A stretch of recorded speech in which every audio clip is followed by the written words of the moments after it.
Hi everybody. Week 6, 7, 8, I don't know how many I've done of these, but I'm very happy to still be here, still having things to say, astonishingly. Hello to people who are joining me, who've been with me from first class, and hello to anybody who's completely new. I'll introduce myself while we're just waiting for everybody to arrive. I'll go through who I am. I'm Lucy Atkins. I'm the author of 4 novels. My most recent novel is Magpie Lane. It's a literary thriller, I suppose. It's really hard to know what it is. It's kind of a love story. It's got some elements of crime and suspense, and it's set in Oxford. And it's about the disappearance of an 8-year-old girl, and the nanny is being interviewed about her time with the family, and they're a Oxford family, the president of an Oxford college and his glamorous wife, and things behind closed doors are not what they seem from the outside. So that's Magpie Lane. Today I want to talk, I should probably tell you a bit about myself actually, there's still people coming. I teach creative writing at Oxford University on their master's degree, which is a 2-year degree, and I'm a tutor, so I work mainly one-to-one with master's students on going through their novels. And I've also done other bits and bobs of teaching, and I'm a book reviewer for the Sunday Times.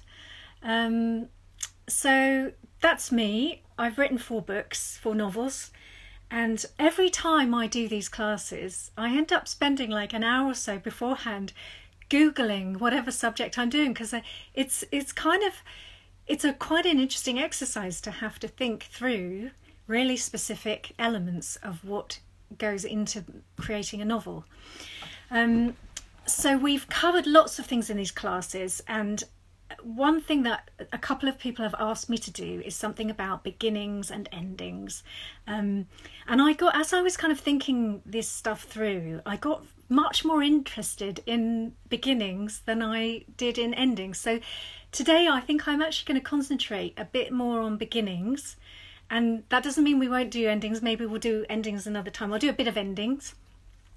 But I got really interested in beginnings and in what really makes a good beginning, because for me, I'm an incredibly intolerant reader. If I haven't been grasped by a book quite quickly, I'm really likely to give up. I try and give a book 80 pages, but really, if you haven't got me in the first kind of 5 to 10 pages, it's going to be hard work getting me.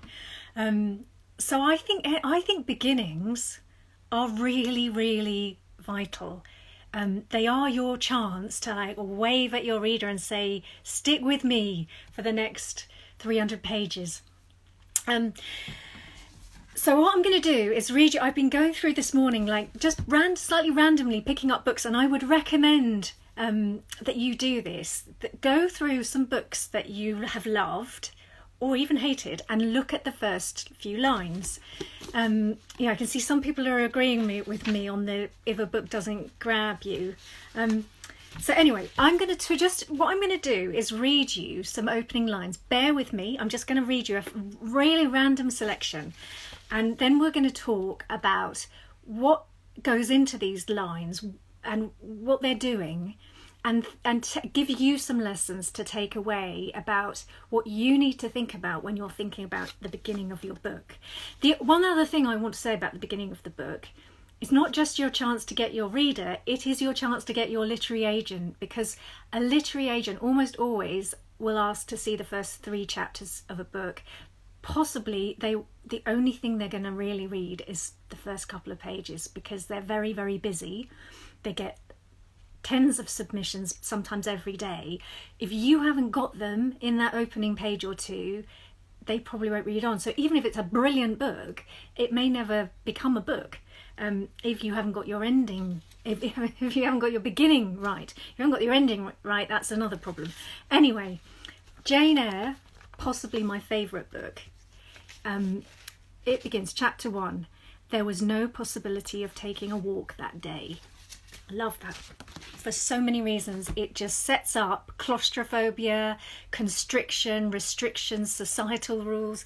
One short sentence tells you the theme of an entirely huge Victorian novel. Jane Austen's Emma. Let's see what she says. Chapter 1. Emma Woodhouse, handsome, clever and rich, with a comfortable home and a happy disposition, seemed to unite some of the best blessings of existence, and had lived nearly 21 years in the world with very little to distress or vex her. And you're pretty sure that what's going to happen is going to distress and vex her quite a lot, aren't you? It's like there's elements of sort of irony and humour hidden in some of these opening sentences that you might not know you're getting, but you're getting them, and that's what pulls you in. That's what makes you interested. Ballad of Peckham Rye, Muriel Spark, one of my absolute favourite authors. Books can begin as if you're just dropping in and overhearing something, and that's with dialogue, and that can work brilliantly. Muriel Spark starts chapter 1. "Get away from here, you dirty swine," she said. I mean, if that doesn't make you want to read on, what does? And then my lovely friend Mick Heron, who is a genius at the slightly comic spy thriller. But he's also a poet, I think. And this opening line I just think is fantastic. It's his most recent book, Joe Country. "The owl flew screaming from the barn, its wingtips bright with flame." Sorry, "the owl flew screaming from the barn, its wingtips bright with flame." And then in the next couple of sentences you realise it's not a metaphor, the owl is actually on fire. And that's a sort of arresting image that makes you think, what the hell's happened? Why is this owl on fire?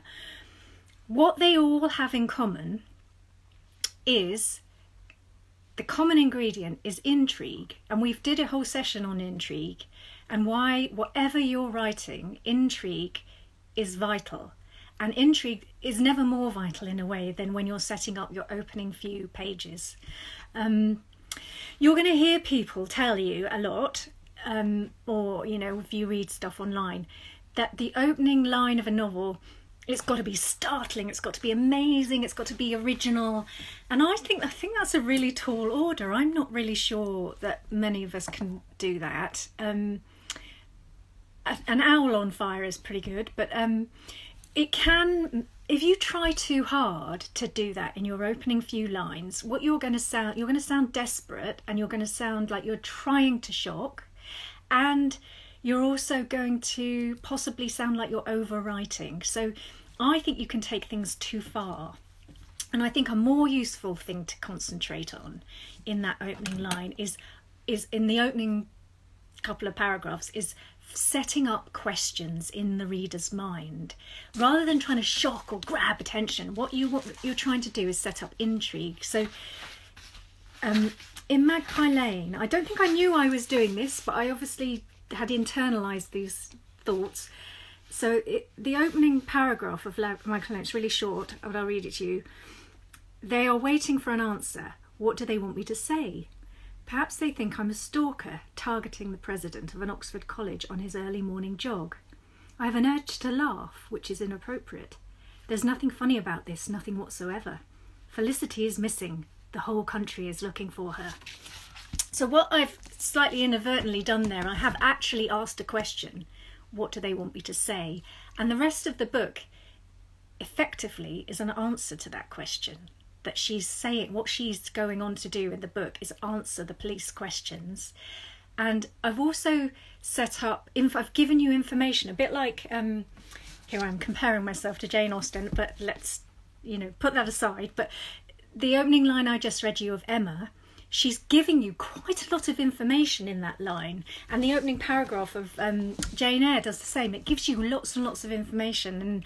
And I suppose I've internalised that in some way, because I'm trying to give you some information in those first few lines that it's about the president of an Oxford college, a child's missing, the whole country knows the child's missing. And hopefully what that is doing is getting you as the reader to start asking questions unknown to yourself. You don't know you're doing it, but you're thinking, well, why has she gone missing? Where is she? Why is this person answering the questions? And why is she refusing to answer the questions? So your opening is going to give the reader that they're on some kind of journey. And you don't necessarily, in the first few pages, you don't necessarily need to know what exactly that journey is or where you're going, but you need to have a sense of it. I'm going to give you 4 key ingredients. My lovely people who like writing lists, this one's for you. Key ingredients. Number 1, you want a strong and distinctive voice. That is the vital thing. You want the literary agent, as she opens your submission, to hear a new strong voice. That's easier said than done. Breaking that down is really, really hard to do, but maybe we'll do that another time. Number 2, you want detail. You want a sense of what's happening in there. In Magpie Lane, you've got the things like there's an Oxford United mug in the second paragraph. Like there's a sense of a setting. There's a sense of where you are. You want to pin the reader down into a place. So that's that. You want to bring in detail, and you want to have a sense of the person. You want to have some sense of character, and that something that's going to intrigue or draw people, either make them horrified or draw them in. And as I said before, number 4, you want to raise a question or lots of questions. One thing I think is interesting is the question of, do you need to know where you're beginning before you start writing your book?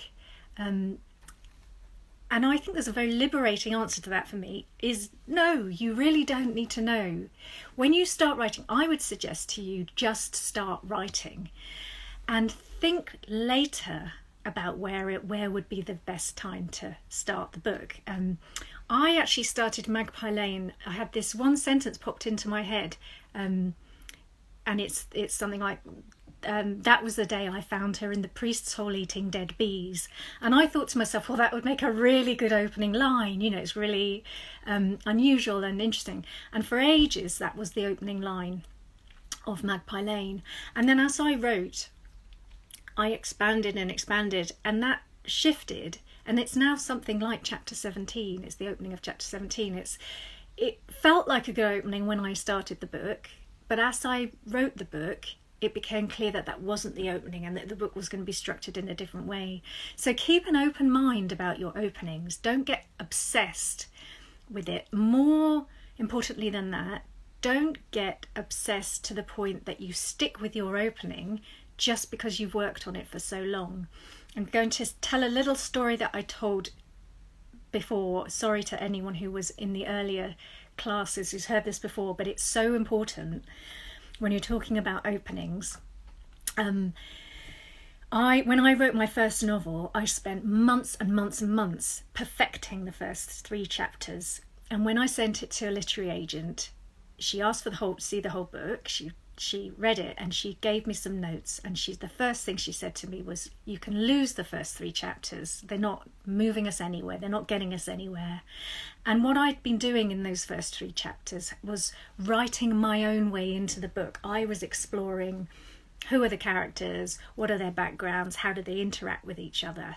And although I'd written it well enough to get the agent's attention, it wasn't doing anything for the book at all. I had stuck with it because I'd been obsessively perfecting every sentence, but it didn't belong there. It didn't need to be there.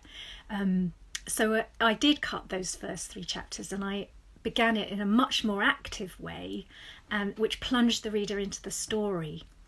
So if you're writing that kind of book, thriller, suspense, the sort of book that hinges on really getting the reader drawn in, think very carefully about if you are starting your book with slow drops of information, that may not serve you very well. So let's move on to quickly talk a bit about endings, and then I'm going to just ask you to ask me some questions, because I think it works really well when you ask me questions. So endings. Let's talk a little bit about endings. If the beginning is posing a question, we want the ending in some way to answer that question. If an ending fails to answer the questions, even if it's a thematic question, if the ending fails to answer the kind of questions that you're raising at the beginning of the book, the book is basically going to fail, because your reader has got an inbuilt expectation of resolution of some sort. It does not mean that you have to tie up every little loose end and give them fully definitive answers to everything, but it does mean that you need to in some way provide an answer. So if you think about, I'm not going to give away the ending of Magpie Lane, but the beginning of Magpie Lane is setting up the question of, perhaps they think I'm a stalker targeting the president of an Oxford college. So the question there is she a stalker targeting the president of an Oxford college? And the book effectively answers that. And the ending is the final point at which the answer is given, that you, the reader, get a sense of, well, is she? And that's what I want you to think about when you're thinking about where you end your book. You've got to give the reader that sense that they've reached some sort of answer. In really, really good novels, you get the feeling that the ending grew kind of organically out of the initial questions that were raised at the beginning. And there are lots of different types of ending. I mean, obviously there are different types of books, so there are different types of ending. But if you're thinking about ending, that there has to be some feeling of catharsis or release. That's particularly true when you're writing thrillers and suspense. The kind of books that I write are the kind of books that you really want people turning the page, keeping curious and obsessed to get the answer. And they've studied people who what happens to the brain chemistry and things of people when they're reading suspense books, and they actually get this chemical dopamine release when they get the resolution. So it's really important to have that sense of resolution. That doesn't mean that you have to spoon-feed them everything and make it definitive. I actually love an ending that makes me think that the character, makes me think, well, this could happen, and I'm pretty sure that's what's going to happen, but maybe there's a possibility that this could happen. Good, we've got some questions already, but I'll quickly finish up talking about endings. So there can be this kind of, I don't write this sort of book anymore, I guess, but they can be that you rollick through to the climactic point where everything is a disaster, and then you get the resolution and it all goes, whew, it's over. That's a sort of cathartic, thrillerish ending. But an ending can also be a really quiet reflection on all the themes that you've raised before in a more literary way. If you have read Mrs. Dalloway by Virginia Woolf, something like that what you've got there is a sort of ruminative, reflective bringing together of the themes and a sense, it's really a comment on life. So there's lots of different ways to end books. What I think is the key role of an ending is to keep the reader's thought processes going, because there's nothing better than a book that when you put it down, you keep thinking about it. It's about coming back. The characters are living on in your head. You're wondering what they're up to. I feel that I've succeeded in an ending when I get emails and tweets and things from people saying, is there going to be a sequel? I really like that, because I think that means that you've given a feeling that life is moving on still. It's not just done and dusted, all the loose ends are tied up. I feel like that can feel a bit clumsy. You can also get endings, if you're writing this kind of book, you can get endings that mess with your reader's head. I'm just thinking about Ian McEwan's Atonement. I don't know if anyone's read that, but that is the sort of ending that just turns everything else up on its head, and you realise you've basically been duped and you're reading what you thought you were reading. It's a really high risk ending, but it can be brilliant. So the same question when you're talking about beginnings, do you need to know? Okay, so I would never have written any novels if it was essential to know the ending before you began, because I've never been able to know where my novels are going to end before I begin them, and that the ending for me is something that comes organically as I write. Mick Herron, who we were talking about earlier with The Owl on Fire, I know that he doesn't have any roadmap, but he always knows where it's going to end when he begins a book, which baffles me. I don't know how that happens, but you don't have to. That's my key. That's the key message. Don't be put off writing a novel because you don't know how it's going to end. And actually, with Magpie Lane, I had one ending, and I did the first draft, and I gave it to my good friend Amanda Jennings to read, and we talked about it. And she said she just wasn't convinced by this ending I had, and I knew the ending was wrong, and I was really pleased actually that she also felt it wasn't wrong, because when you've got that gut feeling that it's not going to work, you don't want validation from your initial readers. You want them to come up with something good, and she was brilliant and actually came up with the idea for the ending that I developed, and it worked so much better. And that was really late in the day. I had a whole draft that I'd been working on, and I got to the stage of showing it to people. So once you've done that, of course, you then need to go back. It's more work, because you've got to go back, because all the way through a novel, you want to be dropping clues or hints or thematic leanings that to bring you to the ending. You can't have an ending that doesn't fit the rest of the book. So let's just, to summarise and to give you something to go away with, 4 places to begin a novel. You can begin a novel. Here are some ideas for you. Anyone who likes writing these things down, now is a good time. You might begin with a feeling or a setting. So like the Jane Eyre that I read you, there was no possibility of a walk that day. That's a feeling and a setting. You might begin with a question. You might begin with a crisis.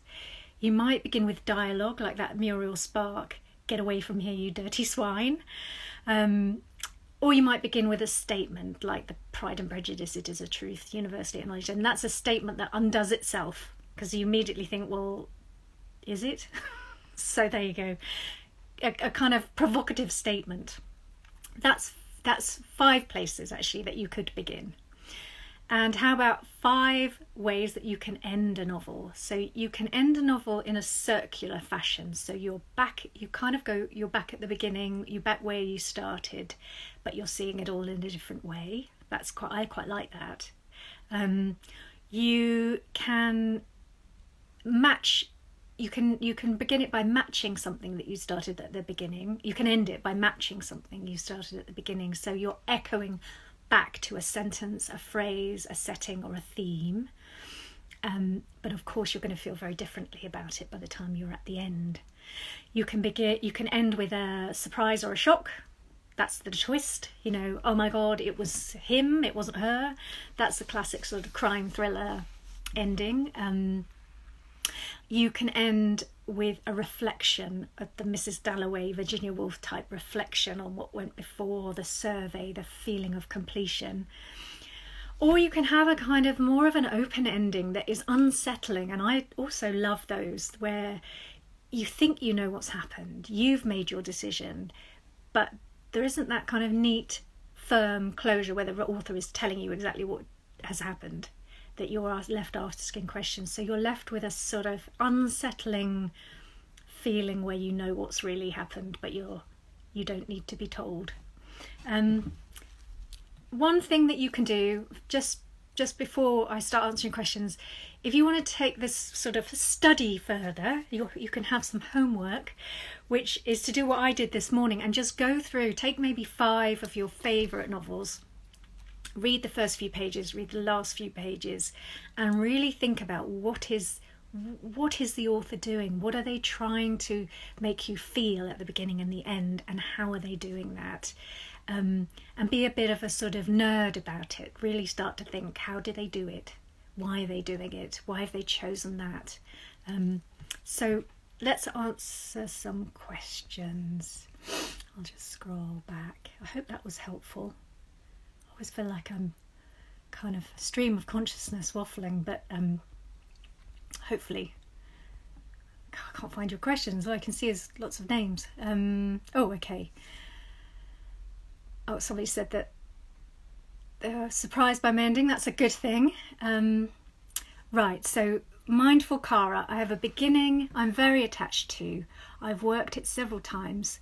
What's your advice? How can I know if it's right? I'm too close to it. I think that comment is what you feel about your whole book ultimately, that you are so close to it you have no idea whether it works, and that's where you need at that point some good readers. I would recommend putting it aside. Leave it if you possibly can. Just do something else for a month. Don't even look at it. And sometimes then when you go back to it, you think, oh God, that's just waffle. I'm just waffling, or that's absolutely brilliant. But also get some people to read it. And be rigorous with yourself. You know in your heart, I think often with a book, in your heart, you know if something's not working. Like when I gave my ending to my friend Amanda, I knew in my heart it wasn't good, it didn't work, but I didn't know why, I didn't know how. I just had that uneasy feeling. So if you've got that uneasy feeling, it might be that's because it's not working. The Scottish Short loves my list. Okay, I haven't got any. No one's asking any questions. Have I just missed your questions? That must mean I've been so efficient that I've covered everything. Okay, if you asked a question earlier and I've somehow missed it, ask me now. Otherwise, we should probably... Right, we'll wrap up. I think what I would quite like to do for some other... for some future session, a couple of future sessions, is get some other writers in, and the author Sarah Vaughan is going to come the week after next, and I'm going to try and get somebody else maybe to come next week. But if you've got specific things you want to talk about, just again get in touch, because it's really helpful for me actually when you get in touch and tell me. Oh, I've got a question. I really like the idea of ending by echoing something from earlier. Makes it possible to really see how the key characters have changed during the book. Is there a way to avoid this being trite? I think actually the fact, Adrian Skelton, the fact that you have asked that question probably means that it won't be trite, because I think it's like with cliches. The key is the minute you start asking yourself, is this trite? Is this a cliche? That's the point at which you spot it, if it is trite and a cliche. So if you ask yourself those sort of questions, you've kind of won the battle, if that makes sense. Because of course you know if something's a cliche, you've heard it before. If it's trite, if it feels too neat, too obvious, those are the alarm bells. And it goes back again to what I was saying about the gut feeling. How memorable does an ending need to be, Vic? I don't know about you, but I don't remember anything when I read books. I don't remember plots. I don't remember characters' names. I don't remember anything, but I do remember if it was a good book. So to be honest, I wouldn't be thinking too much about whether it's memorable. I would be thinking about whether it's true and whether it fits the characters and whether you feel something. Well, you need to feel something. It needs to be powerful. So I think whether it's memorable doesn't matter. Would I change any of my book's beginnings if I could now, says... Yes, I would change I think I would change absolutely everything. I think if I was given the chance, I mean, when I do a reading at a festival or something, I'm already changing the words. I'm not the only one, actually. I read something about Edna O'Brien, who republished a novel and literally changed the whole thing. Will I revisit the characters of Magpie Lane, says Kaz Shannon. No, I don't think I will. Although I love it when people ask me that, because a lot of people have said, is there going to be a sequel? And that just means that people are invested, and that's great, but there won't be. Distinctive voice idea would make an interesting session. Okay, we'll think about distinctive voice. Okay, 2 people want a session on the distinctive voice. 3 people want distinctive voice. Okay, great. I think we've got our next session. That will be on creating a distinctive voice. I'm also going to do a session on how to get a literary agent, if that would be helpful. Let me know if you think that would be helpful. But what we'll do next week is voice, and I might see if I could get another writer to come on and have a little discussion with me about how they do it, so that you're not just listening to me bore on every week. Right, so I think we'll stop there. And as I always say, I'm always delighted to hear from people. You can find me over on my Instagram account, which is just Lucy Atkins Writer, and you can message me and stuff there.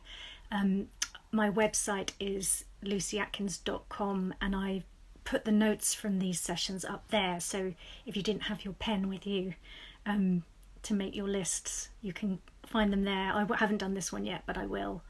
And you can also, if you're on Twitter, I'm at Lucy Atkins on Twitter. You can find me there. So thank you all for coming. It's been lovely, and I hope that was helpful. But yeah, let me know if there's anything that has come out of this that you feel that you need an answer to. Otherwise, see you this time next week. Okay, bye.